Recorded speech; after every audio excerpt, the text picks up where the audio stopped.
today we're doing a video about the Moonbase. I don't usually do reviews, as you may know. Obviously, my channel isn't that far into its life. I mean, there's only like 6 videos up. But so far, I've only done videos about multiple episodes in one. Whereas this, I'm just doing one story. So, it's something different. Why am I doing this? Well, I watched the Moonbase yesterday as of this recording, and I fancied talking about it, so why not? Because it's a really bloody good episode. So let's get right into it. So I'm gonna try and make this as spoiler free as possible, if I can. But yeah, so the moon base is basically, the Doctor and co land on the moon. There's a moon base. The Cybermen are there also. Obviously, there's a lot more to the story than that, and there's a lot of interesting ideas. It's one of the more sciencey episodes of Doctor Who, and if you think about it, Doctor Who's kind of progressively got more fantasy as it went along. Because in the 60s and early 70s, it was quite sciencey, and it's only more towards like the 80s and recent years when it's become a lot more fantasy than science. But anyway, it might have something to do with the fact that the writer's a medical doctor. He knows a lot. He knows his science. I mean, he was the scientific advisor of the show back then. So naturally he's gonna write quite a sciencey story, but it's really well written. So let's talk about what this story does well. First of all, it has some really good characters. Like all the characters are enjoyable. Some fun side characters which are memorable, like Hobson and Benoit. They're pretty memorable. Jamie's kind of out of the episode for a while, but Jamie didn't really have a personality until the Macra Terror, the episode after this. So I'm not really gonna complain. And so yeah, Bestie was just kept out rather than just be there, not having any personality. I mean, don't get me wrong, Jamie's my favourite companion ever, but it wasn't until the Macra Terror where he started to get his personality. And Ben and Polly are very enjoyable as well, and I especially love just how clever Polly is. She's always doing something, whereas Ben kind of shambles around being a bit useless most of the time. It's pretty good. The Doctor also, I think this is kind of, he did shine very well in the Power of the Daleks, but I think this is his first story where it's just like he's excellent. Like Patrick Troughton just does an excellent job in this episode, and that speech he has about evil, like it's not a very long speech or anything, but it's a very good speech. It sounds great. It's nice to listen to. Another thing this story does well is the Cybermen. Now it is my favourite Cyberman story. There's actually quite a few which are above it, but as far as it being a Cyberman story, this is the best because there's a lot of Cyberman stories that I like more than it, but as far as the Cybermen go, they're done best here. I don't know what it is about them. They're just so much more creepy, and just kind of the way they do things and say things. It's very cold, calculated, logical, and like the way they kind of look at the humans like feelings. Oh, we know of this weirdness you have. We're fortunate not to have it, and that's pretty good. It's very well done. Just the Cybermen haven't really been done right since the 60s, to be perfectly honest, and this is the prime example of how to do Cybermen, because they look at us and they're just like, what on earth are you? You're strange, because that's what a Cyberman would think. And in the Target novel, they even describe humans as retarded for having emotions. I'm not joking, but you would think that if you didn't have emotions, you'd be like, what? Why are they doing that? It doesn't make sense to them because they have none.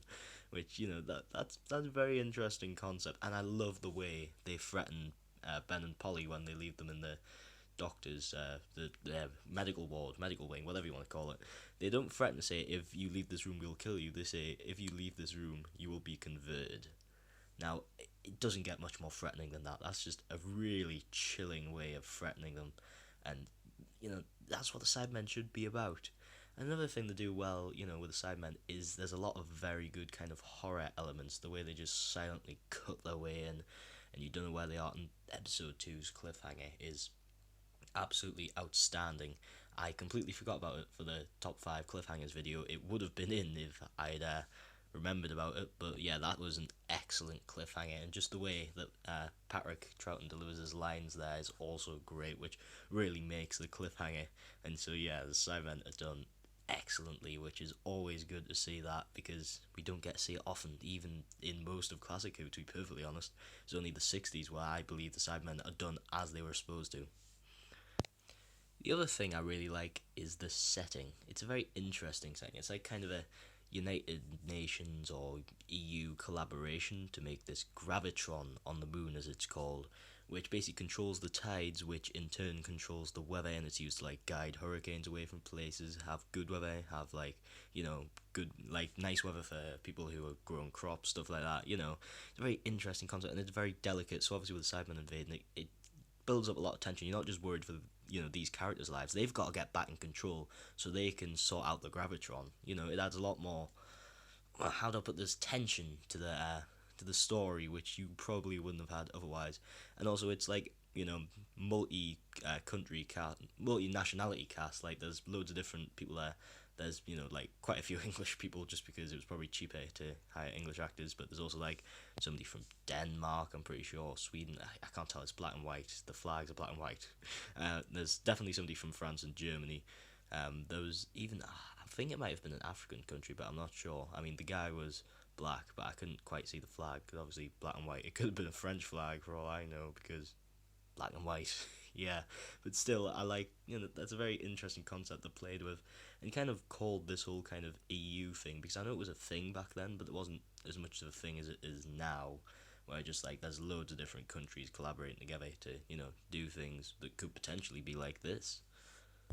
Now, of course, you'll be expecting me to talk about what I didn't like about this story, and I'm gonna really struggle because there's not much I don't like about this episode, to be perfectly honest.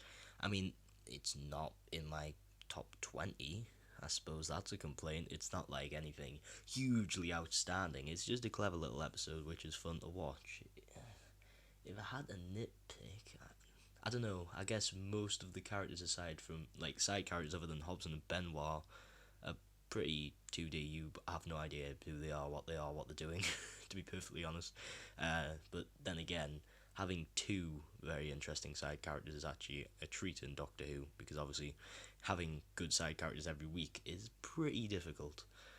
I can't really think of any other complaints about this story. It's pretty solid. I mean, I'm sure if you left me to think about it for a few hours and maybe watch it a couple more times, I could come up with a few things, but just off the cuff, I can't really say much that I dislike about it, to be perfectly honest, because it's a very, very good story, and one of the Cybermen's best, and one of Patrick Troughton's best, and, well, when I say one of Patrick Troughton's best, I consider, like, half of his season as best, because, I mean, half of his era is best, just because there were so many good Patrick Troughton episodes. So, overall, I am going to give the Moonbase a recommendation. I really enjoy this episode. It's thoroughly amazing.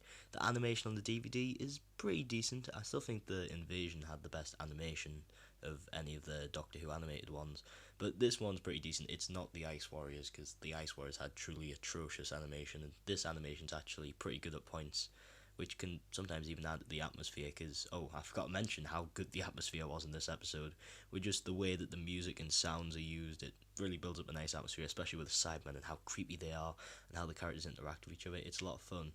And so, yeah, amazing story. I would recommend, if you haven't watched it, it's truly one of the most underrated classics of Doctor Who. And yeah, so thank you for watching, and I'll see you back next time in another video.